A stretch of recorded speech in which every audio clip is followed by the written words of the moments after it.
Today's presentation is about shopping. Yes, I love shopping. Some people think that shopping is relaxing. I wouldn't go that far and say it is, but it is fun to do sometimes. Barry Schwartz, the author of the book titled The Paradox of Choice, explained why shopping can be a hassle. Who knew? Not me, 'cause I love shopping.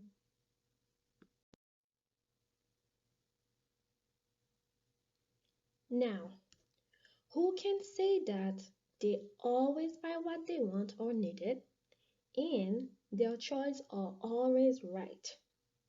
I wish I could. It's only when I get home I go, darn it.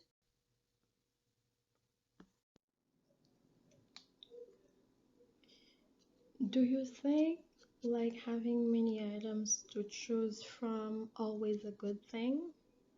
Well, Schwartz believe that the more choices we have, the more autonomy we have, and the more freedom we have, which can be true, but sometimes it can be a problem.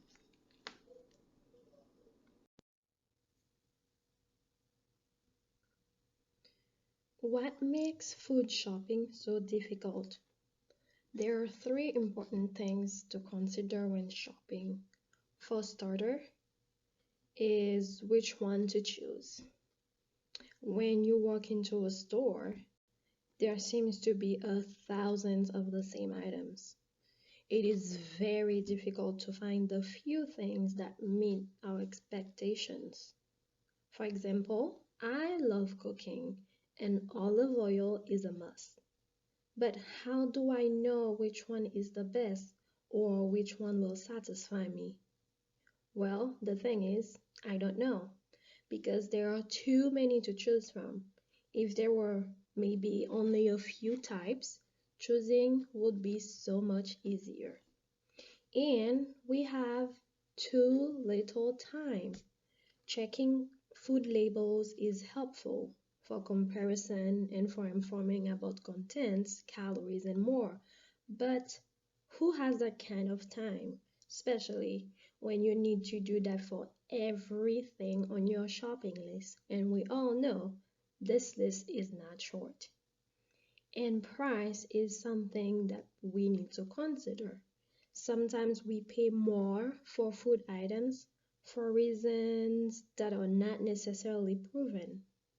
Organic food are more expensive than regular food, but most times there is little to no difference in taste.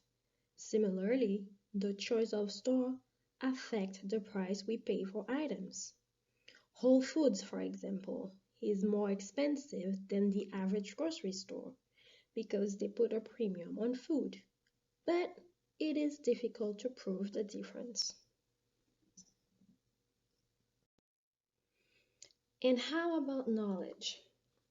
Schwartz stated in his book that education was not just about learning a discipline, it was a way of raising citizens with common values and aspirations. Well, deciding where to spend 4 years of their life can be very overwhelming for high school seniors. There is too wide an array of colleges, and students have to go through the process of elimination to make a critical and very costly choice. My nephew, for example, he is a senior in high school and he got accepted to several schools, which is awesome. But now he is confused and feeling overwhelmed with the choices and having to compare programs, reputation, and costs. He needs to decide which school gives him advantages that other schools won't. But how do we do that? The decision is important and costly, and students they cannot take it lightly. And my favorite, entertainment. Who doesn't like to sit in front of the TV after a long day or a long week? I personally do. I love catching up with movies or shows that I missed during the week, and it is kind of relaxing. But Schwartz believes that before cable, there wasn't much choice from network TV. Now, with the explosion of cable TV, there is more choice than anyone has time. VCR, for example, helped us record shows while watching another one, or could record shows when unable to watch them at the playing time, which is cool, I believe. In addition to recording service, TiVo gives us the options to create all channels favorite and skipping unwanted commercial that often takes half the time of the movie, which is absolutely true. But again, how do we know which one will give us good results? Which one will really entertain? Trial and error is too often the only option. If we don't like the selection, we can either live with it or return it. But it will be like starting the process all over again, which is not as convenient as food items, which once bought, we can either trash or use them, and next time choose something different.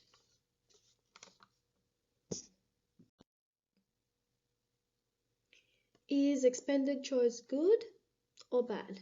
Well, let's find out. When does our satisfaction decrease?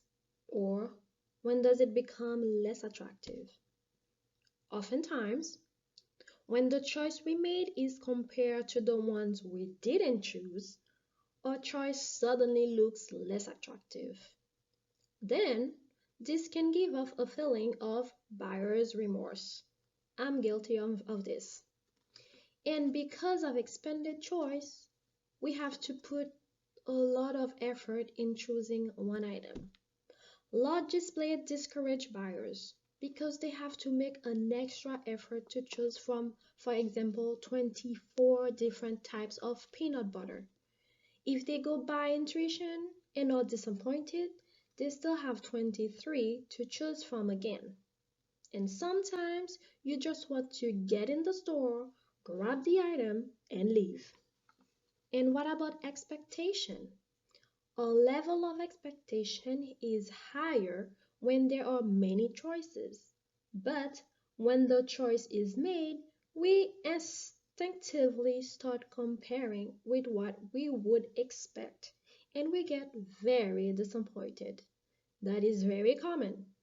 I personally go into purchase situation with very low expectations because I can be extremely disappointed when my expectations are not met, and I can only blame one person, moi, me, myself, for making that choice.